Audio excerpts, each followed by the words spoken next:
tenemos dos parashot que encontramos desde el capítulo 12 de Vayikra hasta el capítulo 15. Son 4 capítulos bastante extensos, ¿sí?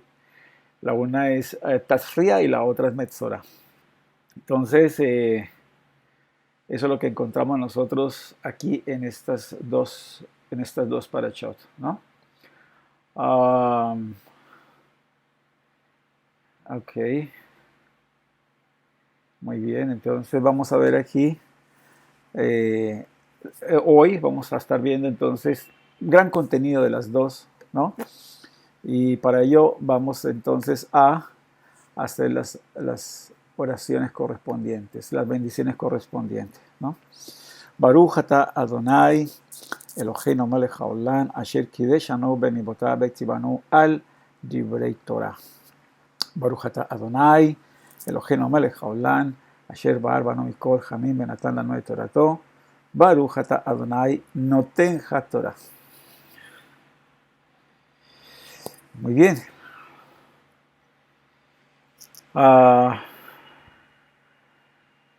La parachá empieza entonces hablándonos de la forma como la mujer después del parto debía purificarse. Y encontramos dos sacrificios. Uno por purificación y otro que debía hacerse por expiación por el pecado. Esto es muy interesante, ¿no? Muy interesante. Ya sabemos nosotros que todas estas dos parachot, ¿verdad? Tanto Tazria como Mesorá, se habla acerca de purificación, pero también de impurificación. Cómo la persona se puede impurificar. Y uh, en esta encontramos entonces allí Vayikra 12.6, vamos a ver allí Vayikra 12.6, ustedes tienen allí sus escrituras, vamos a estar mirando allí en las escrituras. Dice, y cuando los días de su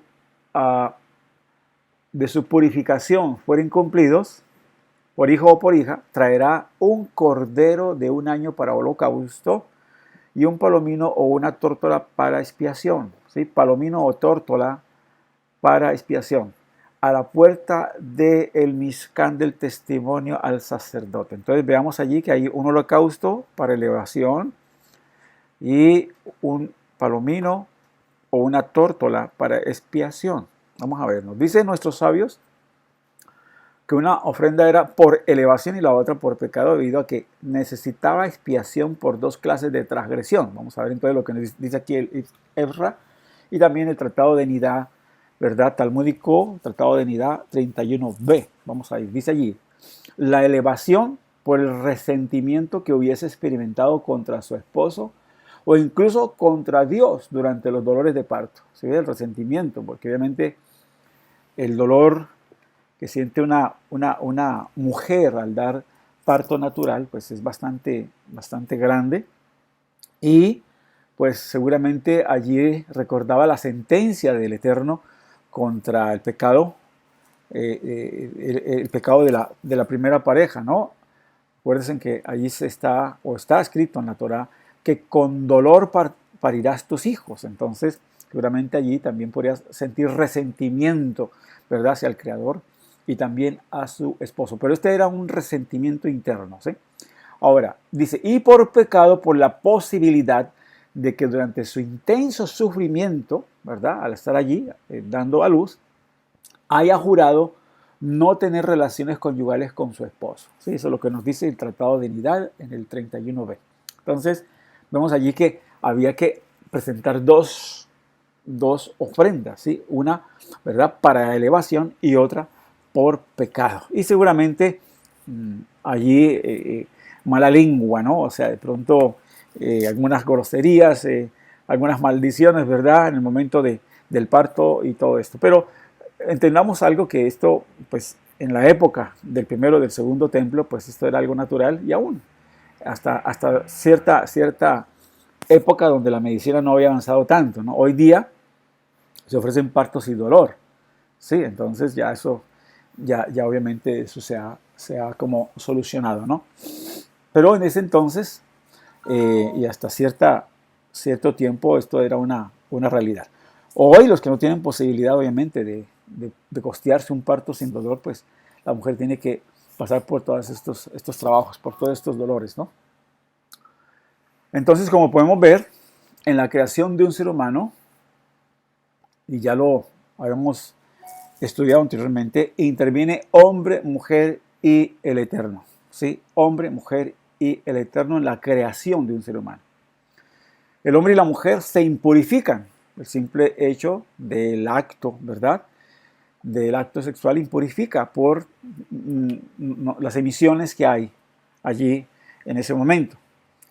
Pero el Eterno pone la parte pura, el alma de la persona, para que posea el potencial de purificar su total existencia. Entonces vemos allí que el Eterno pone lo que es perfecto. Recordemos nosotros que lo que decimos cuando recién nos levantamos, las Birkot HaShahar. El alma que tú me diste es pura, tú la insuflaste, tú la creaste, tú la insuflaste dentro de mí. Sí, pero vea la característica, el alma es pura. Siempre el alma va a ser pura porque eso procede ¿de dónde? De la divinidad.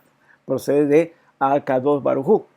Y entonces tiene ese potencial de purificar todo, ¿sí? Y inclusive toda su existencia. El alma tiene esa cualidad y ese potencial de parte del Creador para mantener pues toda su existencia de una forma pura, de una forma limpia, de una forma perfecta. A la mujer, esta clase de ofrendas le traía conciencia, ¿no?, de la necesidad de mantener purificada su alma, ¿sí? Al llevar allí, obviamente, ese animal para hacer expiación, ¿no? Le traía esa conciencia, ¿no?, de la necesidad de rectificar, de arreglar, ¿verdad?, esa falta que cometió en ese momento de dar a luz, ¿sí?, de haber tenido resentimiento contra el Creador, resentimiento contra su esposo, y también haber de pronto jurado no mantener ya más relaciones con su esposo, ¿no? O haber dicho algunas palabras un poco fuertes, ¿no?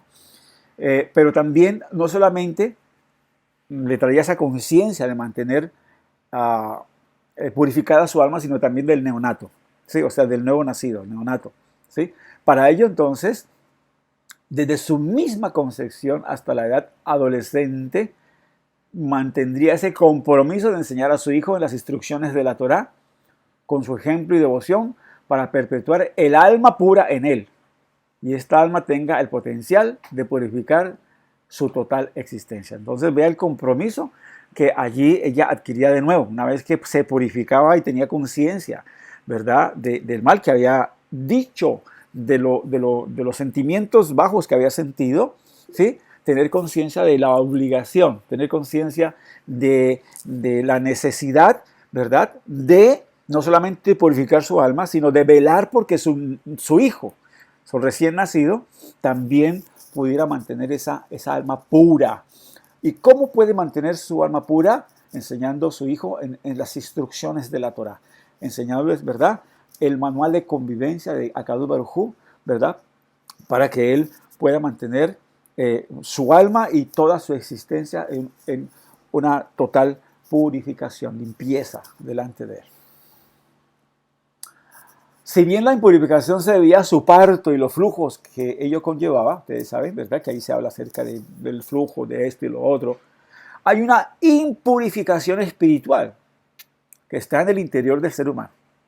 Y son aquellas motivaciones y sentimientos internos que se expresan externamente por las palabras, ¿sí? Entonces, si bien puede haber una impureza, ¿verdad?, ambiental, una impureza externa, ¿sí?, una impureza inclusive corporal, ¿no?, que obviamente es natural, hay una impureza interna en el ser humano, ¿sí?, hay una impureza espiritual, ¿sí?, allí al interior del ser humano.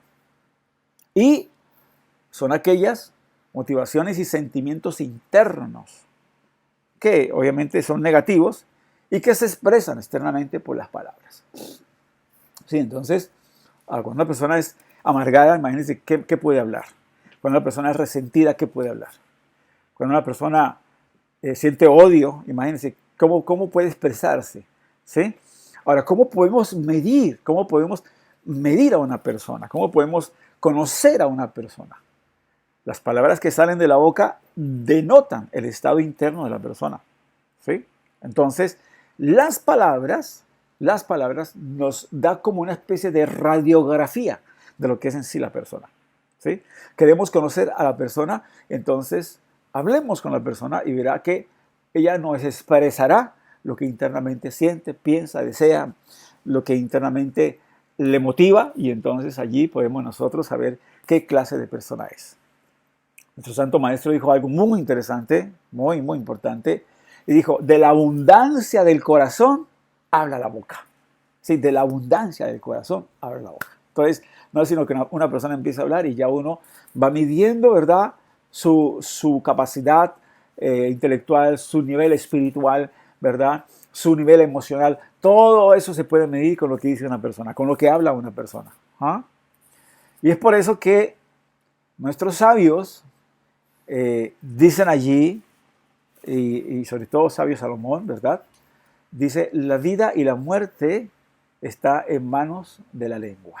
¿Sí? Por eso que eso lo dice allí en Mishle, capítulo 18. Allí hay una parte donde dice que la vida y la muerte está en manos de la lengua. Y el que la ama comerá de sus frutos. Quiero hacer referencia aquí a unas notas muy interesantes del Ra Seth Lipritz, el rabino Seth Lipritz. Y él hace mención de esta parachá, o trae aquí algo interesante que quiero compartir con ustedes, acerca de la parachá de Tazria. ¿Sí? Y él hace mención a lo que encontramos ahí en Devarim o Deuteronomio 24:9. Y dice así, recuerda lo que Adonai tu Dios le hizo a Miriam en el camino cuando salieron de Egipto. Imagínense, allí encontramos nosotros en esa parachá, creo que parachá Kitetse, encontramos nosotros eso allí. ¿Ah? Recuerda lo que el Señor tu Dios le hizo a Miriam en el camino cuando salieron de Egipto. Casi toda la parachá Tazria y la mayor parte de la parachá Metzorá, que es las que estamos tratando en este Shabbat, se relacionan con las intrincadas leyes de Tzara. El Tzara afectaba a las personas como consecuencia de haber hablado Lashon Hara. Lashon Hara es mala lengua. Salude a esto en la parashá Kitetse, donde la Torah nos previene para que seamos cuidadosos en relación a las leyes de Tzara, e inmediatamente después recuerda el castigo de Miriam en el desierto por haber hablado Lashon Hara, o sea, mala lengua, sobre su hermano Moshe. Miriam fue inmediatamente afectada con Tzara y se vio forzada a dejar el campamento por 7 días. Si eso lo contamos nosotros, entonces es alusión en la parashá Kitetse, ¿sí?, que está en Devarim, el capítulo 24, pasud 8, ¿sí?, Peret 24, pasud 8 y 9. Vamos a leerlo. Dice, guárdate de llaga de lepra, observando diligentemente y haciendo según todo lo que os enseñaren los sacerdotes levitas. Guardaréis de hacer como les he mandado. Y inmediatamente viene el siguiente verso y dice, acuérdate de lo que hizo Adonai tu Dios a Miriam en el camino después que saliste de Egipto, como haciendo alusión a la Tzara que ella adquirió por haber hablado Lashon Hara contra Moshe. Parece paradójico que la Torah eligiera prevenirnos de hablar sobre los errores y defectos de otros, recordándonos sobre el pecado de Miriam. ¿Ah? Durante todo el tiempo que Miriam estuvo afectada, la nación no viajó. Recordemos que ella tuvo que esperar 7 días afuera del campamento porque tenía esta afección, y toda la nación tuvo que esperarla hasta que se reintegrara de nuevo. Toda la nación la esperó a ella como consecuencia del mérito que ella tenía. Atención, ¿por qué la esperaron a ella? Porque ella tenía un mérito, por haber esperado para ver qué sucedía con su hermano de 3 meses, ¿sí?, cuando fue lanzado a las aguas del Nilo. Moshe, cuando lo puso en la canasta del Nilo, según dice allí el Talmud en Sotá 9b. ¿Sí? Entonces, como ella esperó, ¿verdad?, a ver qué pasaba con Moshe, su hermano, entonces también tuvo el mérito de que la nación toda la esperara a ella, ¿sí?, para poderse reintegrar y seguir la marcha. Entonces, nuevamente nos preguntamos, ¿qué beneficio tenía para Miriam que todo el pueblo judío se atrasara por su culpa? ¿Acaso de esa espera no destacaba su destierro? ¿Acaso no hubiera sido mejor para Miriam que la nación procediera sin conciencia de su pecado? La respuesta es que, atención aquí, esto es muy interesante y me llamó mucho la atención, ¿no? de esta nota del rabino. Dice, la respuesta es que Miriam no pecó. Miriam no pecó. Sus intenciones al hablar sobre su hermano Moshe eran completamente bien intencionadas. Ahora, vamos a ir un momentico al Midrash, vamos a esculcar allá al Midrash lo que nos dice el Midrash. El Midrash dice que Moshe se guardaba de no tener relaciones con su esposa, porque uno sabe que cuando uno tiene relaciones con su esposa, o el esposo, o la esposa con su esposo, pues se impurifica por los flujos y todo lo que hay. Y Moshe se abstenía de esto. ¿Por qué? Porque era solicitado por Hashem en cualquier momento. En cualquier momento. Entonces él tenía que estar, ¿qué? Puro, constantemente puro. Y él había acordado, ¿verdad? Ya, pues eso con su esposa, ¿verdad? De mantenerse así. De mantenerse, pues, sin relaciones porque no sabía a qué horas el Eterno podía llamarlo, ¿sí? Hablar con él. Entonces él tenía que estar en forma purificada. Acordemos que cuando el Eterno se iba a revelar en Har Sinaí, mandó que el pueblo se purificara por 3 días. ¿Qué quiere decir eso? O sea, que 3 días se guardaran de mujer, ¿sí? Que 3 días se mantuvieran limpios, ¿verdad? Sin tener contacto sexual. Y por eso entonces el Eterno se manifestó en Har Sinaí a los 3 días después de que el pueblo guardó, ¿verdad? Esa ordenanza. Entonces, aquí Moshe, esculcando el Midrash a fondo, no tenía relaciones con su esposa. Y de pronto la esposa como que hizo alusión de eso delante de Aarón y delante de Miriam, hermano de Moshe. Entonces Miriam simplemente lo que dijo fue, pero si nosotros somos también profetas, al igual que Moshe. Akadosh Baruj Hu nos habla también a nosotros. Y nosotros tenemos relaciones con nuestro cónyuge. O sea, Miriam tenía relaciones con su esposo y Aarón con su esposa. Y a pesar de eso, pues hablaban con Hashem y Hashem hablaba con ellos. Entonces, ¿cuál fue el pecado aquí? ¿O cuál fue el error? No, Miriam no pecó. Ella no pecó. Estaba hablando de eso diciendo, caramba, Moshe tiene el derecho también de tener relaciones con su esposa. Ah, interesante esto. ¿Sí? Entonces, nos preguntamos, ¿verdad? Nos preguntamos qué beneficio tenía Miriam, ¿verdad? Ella no pecó. Sus intenciones al hablar sobre su hermano Moshe eran completamente bien intencionadas, sin ninguna malicia. Ella no pretendía dañar a su querido hermano y tampoco le causó ningún daño a Moshe, ni siquiera malos sentimientos. Miriam no tenía ni siquiera nada de esto. A pesar de eso, ella fue afectada con Sara. Su enfermedad no fue un castigo, sino el resultado inevitable y natural de la Lashon Hara. ¿Sí? Eso fue lo que pasó con ella. Por cuanto ella no pecó, atención, a Moshe no rezó para que fuera perdonada. Moshe rezó solamente para que fuera curada. Y eso es lo que nos dice allí, Bamidbar, ¿sí? 12:13 dice, entonces Moshe clamó a Adonai diciendo, ruégote, oh Dios, que la sanes ahora. ¿Sí ve? Entonces, entendemos nosotros aquí que no fue porque ella pecó, sus intenciones eran buenas, ella estaba mandándole el mensaje a Moshe de que así como ellos eran profetas y tenían relaciones con sus maridos, ¿verdad? Con su cónyuge, también él podía tenerlas con su esposa. En eso no pecó. Era una intención pura. ¿Sí? Pero debido a que igualó la categoría de Moshe con ellos, entonces fue que Hashem intervino. ¿Sí? Intervino.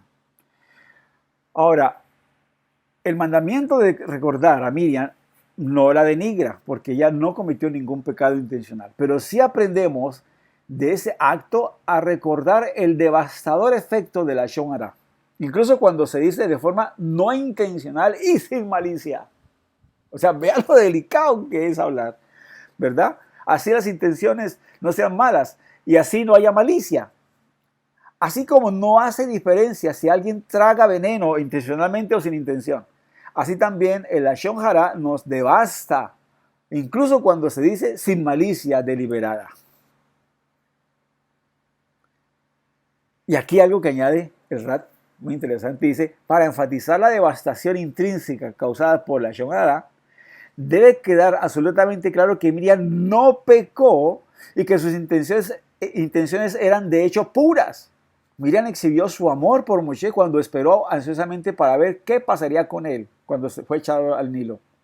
La espera del pueblo por ella era un recordatorio de su espera previa al mismo tiempo, la prueba de que ella había actuado sin malicia hacia Moshe, tal como escribe allí Maimónides en el Tratado de Sahara 16:10. En relación a esto, la Torah nos advierte que seamos cuidadosos con el Sahara y que recordemos lo que Dios le hizo a Miriam, como diciendo, contemplen lo que le sucedió a Miriam, la profeta, cuando habló en contra de su hermano menor, a quien ella cuidó sobre su regazo y por quien ella se arriesgó cuando lo salvó del mar y a quien ella no tenía intenciones de dañar. Ella solo se equivocó al compararlo a él con los otros profetas. Y a Moshe no le importó lo que ella dijo porque él era una persona muy humilde. Y a pesar de eso, ella fue inmediatamente castigada con Sara. El pecado aquí fue que ella lo niveló al nivel de ellos. Al nivel de ellos. Por eso nosotros decimos, ¿verdad? Allí que no había para entonces ningún profeta que superara a Moshe. ¿Sí? Por eso nuestro pueblo dice eso, ¿sí? Que no hay profeta mayor que Moshe. ¿Sí? Llega hasta ese punto, ¿verdad? A considerarlo, ¿por qué? Porque él no era igual que Aarón, ni igual que Miriam, porque allí, en ese mismo instante, el Eterno los llama a la tienda de reunión a los tres y le dice, vea, a los profetas yo me les revelo por sueño, por visión, etc. Pero no así con mi siervo Moshe. Con él es face to face, cara a cara hablo con él. Y no por imágenes. O sea que aquí se está mostrando la superioridad de Moshe sobre quién, su hermano Aarón y su hermana Miriam. Entonces el pecado de ella fue haberlo puesto al nivel de ellos, para que él también pudiera tener su vida marital con su esposa. Muy bien. Existen dos aspectos diferentes del Santo Templo que espiaba por el lashon hara. Dice allí en el Tratado de Sebajín 88b del Talmud, relatando acerca de ambos, el incienso y el meil, ¿sí? Espiaban por lashon hara. La prenda del Kohen Gadol, de la cual colgaban adornos de campanillas y granadas, espiaba por lashon hara. Y la Gemara explica que el meil espiaba por lashon hara hablado públicamente y el incienso por el lashon hara oculto. ¿Sí? O sea, esos dos elementos, las campanillas que sonaban, ¿sí? de la podríamos decir, de la túnica del Kohen Gadol, ¿verdad? ¿Sí? Espiaban por el pecado del lashon hara público, pero que el incienso que se ofrecía espiaba por el lashon hara en secreto o en oculto. Sin embargo, este último es difícil de entender, o sea, el incienso. Dado que aprendemos la habilidad del incienso de espiar por lashon hara, de su uso para detener la plaga que se inició cuando el pueblo culpó a Moshe y Aarón de las muertes de Korah y su comitiva. Este lashon hara fue público, ¿sí? Entonces, uno dice, pero ¿cómo así? Si cuando Korah y toda su comitiva estuvo en contra de Moshe y Aarón, el incienso espió por eso, pero era público, ¿verdad? Ese lashon hara había sido público. Tal vez, dice aquí, ahí el Talmud se está refiriendo a dos aspectos del daño causado por lashon hara. De acuerdo a este entendimiento, el lashon hara público se refiere al daño hecho a la persona sobre la que se habló. ¿Sí ve? Y lashon hara oculto se refiere al daño espiritual que se causa el que habló lashon hara, la destrucción de su alma. O sea que vean ustedes allí algo interesante, ¿sí? hay un lashon hara que destruye públicamente, pero la persona que habla lashon hara se destruye a sí misma, destruye su alma. Entonces, por eso es interesante ver allá al principio cómo la mujer que tenía que presentar esas ofrendas, tenía que presentar, ¿verdad?, tanto por las ofrendas de elevación como las ofrendas de pecado. Y esas ofrendas de pecado era porque internamente había sentido resentimiento contra Kadosh Baruj Hu, ¿sí?, contra su esposo, y porque seguramente había hablado públicamente de que jamás tendría relaciones y había prometido jamás tener relaciones con su marido. Entonces vemos esos dos tipos de daño que puede hacer, tanto público como privado. Privado porque daña su alma. La persona que habla mal daña su alma. Y la persona que habla públicamente de alguien daña a esa persona también, ¿sí? Entonces, ¿cuál es esa destrucción espiritual que se manifiesta físicamente con el Sahara? Es la capacidad de hablar la que distingue al hombre de todas las otras criaturas. La facultad de hablar le permite al hombre cumplir con su propósito en el universo. A través del habla, el hombre se apega a su Creador al estudiar y enseñar Torah. A través de lo que habla a su Creador en su rezo, a través de lo que habla el hombre, cristaliza sus pensamientos y esto a su vez lleva a la acción, tal como dice Devarim 30:14, porque esta misma está cerca de ti, en tu boca y en tu corazón para que la hagas. Y finalmente es el habla el que le permite al hombre comunicarse con otros para unirse en el servicio a Dios. Vea entonces cómo se cristalizan las cosas. Cuando las hablamos, cuando las expresamos, las cosas se van cristalizando. Lo que tú dices, eso se va cristalizando. Lo que tú hablas, eso se va haciendo. ¿Sí? Eso es una fuerza creadora. Las palabras pueden crear cosas buenas. Las palabras pueden crear cosas malas. Las palabras pueden crear un ambiente agradable, hermoso, ¿sí?, paradisiaco. Pero también puede crear un infierno. Las palabras tienen mucho poder. Por eso los sabios dijeron, la vida y la muerte están en poder de la lengua. Y el que la ama comerá de sus frutos.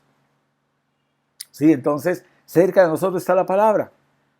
En nuestra boca, en nuestro corazón, para que la hagas. Finalmente uno hace lo que dice. Tarde o temprano hace lo que dice. Las palabras tienen el poder y el motor de empujarlo a uno a hacer lo que dice. Sea lo que sea. Y por eso hay que tener mucho cuidado con ellas. Cuando el hombre utiliza este poder único del habla para unir al mundo a través del servicio a Dios, él realiza su potencial como la cúspide de la creación. La palabra hebrea para lengua es lashon y se relaciona con losh, el proceso de mezclar los sólidos y los líquidos.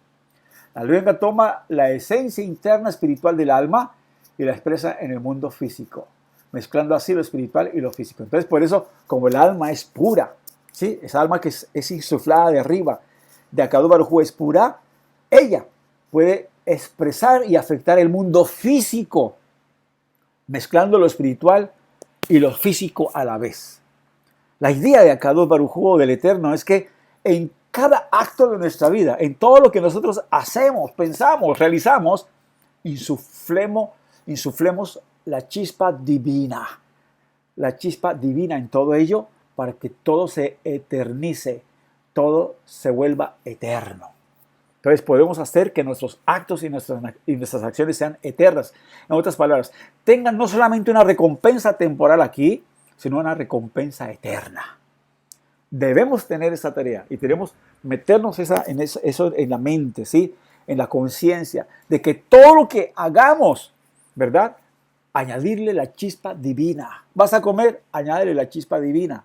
Haz las verajot, las bendiciones correspondientes, ¿sí? Vas a hacer alguna actividad, haz las relaciones, ¿verdad? Haz las bendiciones correspondientes. Saliste del baño, haz las bendiciones correspondientes. Dale, agradece que todo está funcionando bien.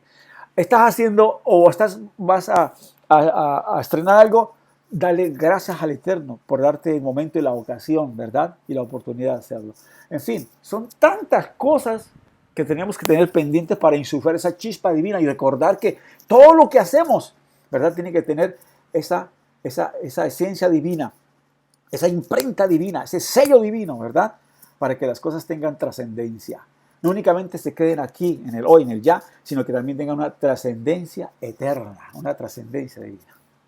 Por eso hay que cuidar la lengua. Utilizar la lengua para la lashon hará, para degradar, para ensuciar, para causar conflictos y discordia, le quita al hombre la verdadera esencia de su distinción como ser humano, al corromper su facultad más elevada. El Talmud Yerushalmi dice que hay 3 pecados por los cuales una persona es castigada en este mundo y el próximo. 1, inmoralidad. 2, asesinato e idolatría. Y la lashon hará es equivalente a esos 3 pecados. La lashon hará equivale a ¿qué? A inmoralidad, a asesinato e idolatría. Estos 3 pecados representan la destrucción del ser físico, emocional y espiritual. Vean ustedes, claro que sí.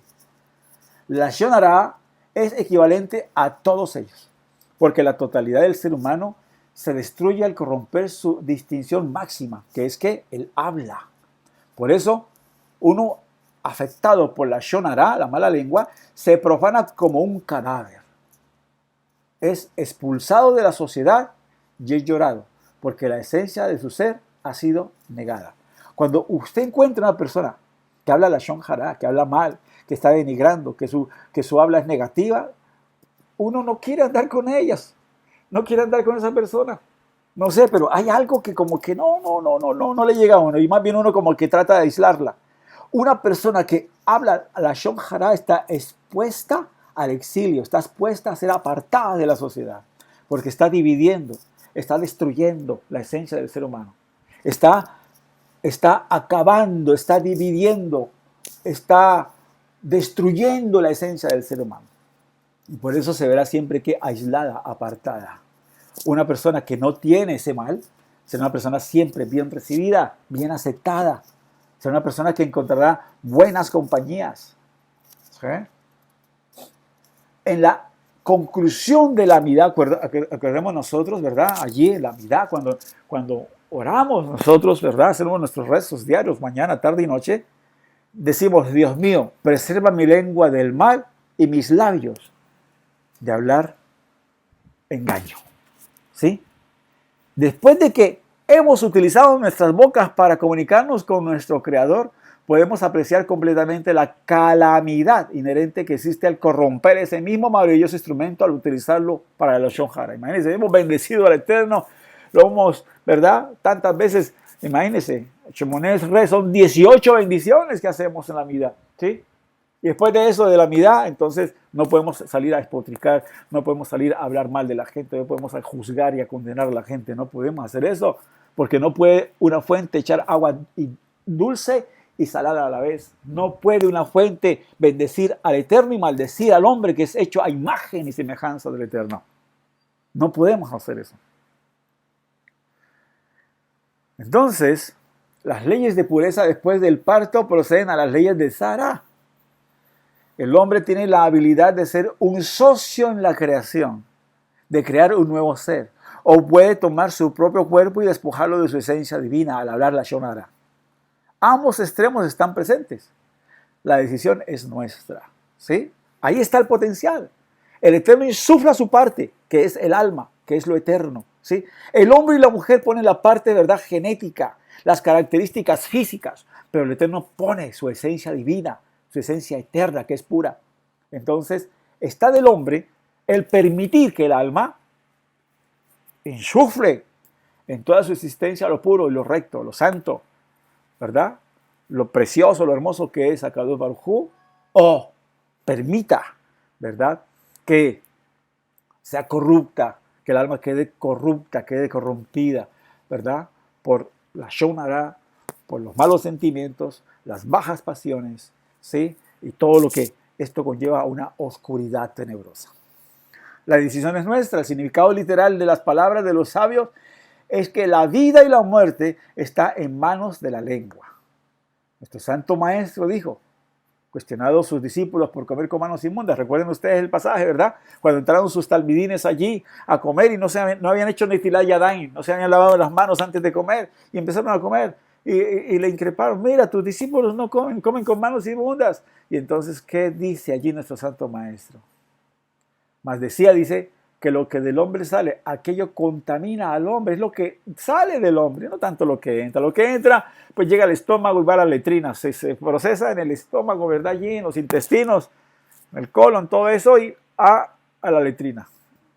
Pero lo que sale de la boca, dice allí, esto es lo que contamina al hombre, porque de dentro del corazón de los hombres salen los malos pensamientos, los adulterios, las fornicaciones, los homicidios, los hurtos, las avaricias, las maldades, el engaño, las desvergüenza, el ojo maligno, las injurias, la soberbia, la insensatez. Todas estas maldades de dentro salen y contaminan al hombre.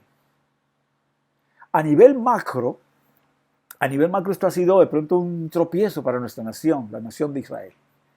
El haber denigrado, rechazado y odiado al Mashiach ben Yosef, al punto que debe reparar este año. Este daño lo debe reparar. Y ya se está reparando, de hecho ya se está reparando. Y hay personas que están tratando de reparar este año. Porque ustedes se dan cuenta, en los besorot, en los evangelios, cuánta gente no habló de él, cuánta gente no denigró de él, cuánta gente no quiso matarlo. ¿Sí? Y entonces dañarlo al punto de que lo llevaron allí a la madera de ejecución. Pero vea lo que nos advierte él y nos dice. Él dice que hasta que no digan Baruch haba Beshem Adonai, ¿sí? Porque yo os digo que desde ahora no me veréis. ¿Cuándo se puede ver al Mashiach? ¿Cuándo? ¿Cuándo lo tendremos? Hasta que digáis Baruch haba Beshem Adonai. Bendito el que viene en el nombre de Adonai. Y a muchos lo estamos haciendo. Todá Rabá Akadosh Baruj Hu. Y también nos señala aquí algo muy, muy interesante en nuestro Santo Maestro. Dice, mas yo os digo que toda palabra ociosa que hablen los hombres, de ella darán cuenta en el día del juicio. Porque por tus palabras serás justificado o por tus palabras serás condenado. Que busquemos siempre una vida de justificación, ¿verdad?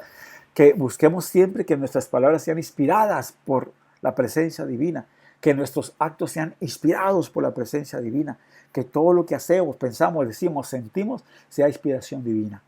Que el Eterno nos ayude, que el Eterno nos dé esa capacidad, que el Eterno nos dé esa fuerza de hacer que nuestra alma se mantenga pura, se mantenga así como Él la insufló en nosotros, ¿sí? Y la cuidemos para que podamos nosotros a través de esa alma insuflar, por la ayuda también de la Ruach HaKodesh, del Espíritu de Santidad, podamos insuflar en todo lo que hacemos, pensamos, la pureza que el Eterno quiere. Que así sea y que el Eterno mande a nuestro Santo Maestro, ¿verdad? A nuestro Mashiach pronto y en nuestros días. Amén, ve amén. Amén, ve amén. Amén, amén.